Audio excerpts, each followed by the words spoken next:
Hey friends, welcome back to my channel. It's Kim with Kim's Inspired Life, and welcome to hashtag Embellish With Us Wednesday. And I don't know if I said this last week or maybe the week before, sometime this month, I know I said I need to make some rosettes because I do like making rosettes, but when you make them, you have to make a whole bunch at the same time because, at least for me, when I'm in the middle of a project and I'm putting together whatever it is I'm making, I don't want to stop and make a rosette. I want to just go over and, pick one out that I already have made. So, all right, guys, I have had this Sizzix Thinlit die 662775. It looks like this. Sorry about that. Looks like this, and there's just two pieces to it. It's just these two pieces right here, and I've had this in my stash and I haven't done anything with it because I just wasn't sure how to use it. And so I've made rosettes just, 6x6 paper, cutting it up, but I really like this decorative edge. And so many people have made so many different types of beautiful rosettes, large, medium, small, decorative edges, plain edges, heart-shaped, just all kinds of rosettes that you can make. I opened up the package and I thought, what in the world? What is it? How did this, I could see how this made a rosette, but what's this all about? So I had to open it up and read the directions. Amazing what can happen when you read the directions. So this first picture shows you that all you have to do to make the large rosette is you just lay the whole piece of paper on here, and this is about 5 inches, and this is what it looks like. So I don't know, this hole right here threw this off for me. So okay, so it ends up being like that. And then if you want to make one of these large rosettes, it tells you right here that you need 9 of these. That's a lot. It's going to be a huge rosette. So I've never made one of those. And then it says if you want to make a medium one, and this is about 3 inches. So then what you do is you have to place this at the edge of your paper so that it just cuts out this part up here. Oh, okay, I can do that. It looks like this when it's done. It's 3 inches, about 3 inches, and it says you need 5 of those to make that medium rosette. I didn't do that. I made the small ones today, so all I needed to do was just cut this smallest one out. It's about 1 inch, and then I just need 3 of those. So then you get something that looks like this, and you just need 3 of each of them. After that, you just fold them up so that you have some hills and valleys just like this, and here's the 3. So when you put them together, so you have your 3 that look like this, and you have to make sure that the valley and the hill go together like this. So when you glue them together, it's one continuous piece of paper that looks like that, right? And then you do the same thing. So you glue that one together so that that hill and that valley match up like that. So let me glue those together now.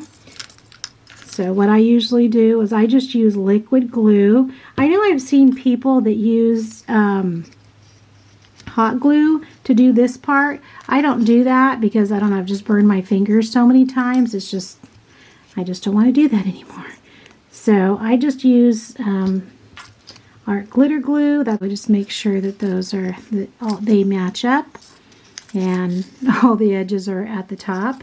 And then we're going to do the same thing. We're going to make sure that these all line up,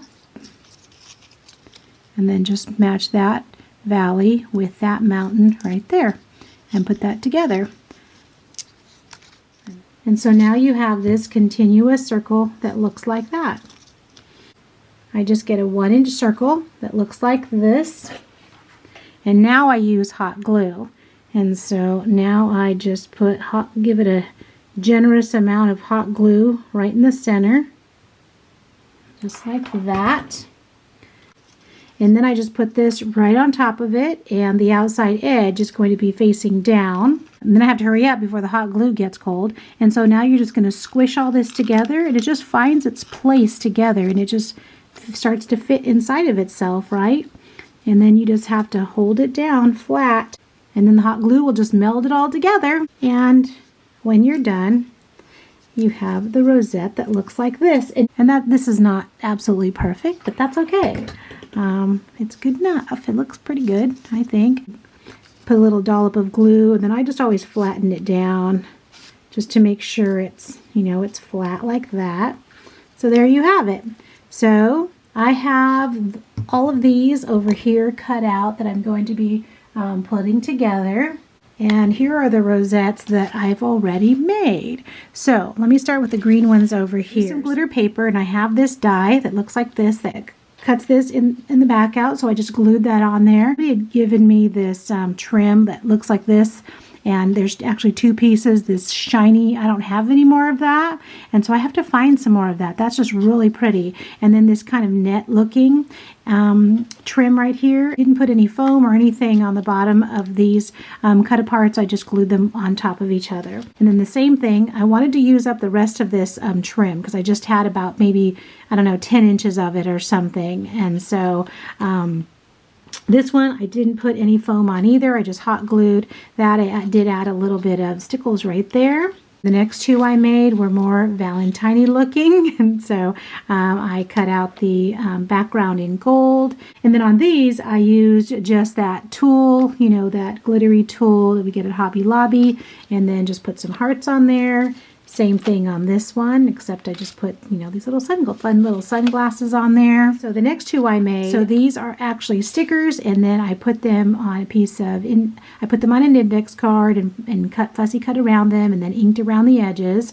Here's some more of that trim right here. And on these two, I did use foam to have them just puff up just a little bit. So last one I did use this kind of a coppery color maybe background, and then I just love this little trim. Somebody had gifted me that as well, along with that Dollar Tree. I think this is a Dollar Tree tool. I just added on some little ephemera there, these little hearts right here. That little heart that you can barely see it right here, but I used it, you know, a couple of these little hearts like right there. Those are little doodlebug hearts. So those are the embellishments that I made today for Embellish With Us Wednesday, and all of this was in my stash.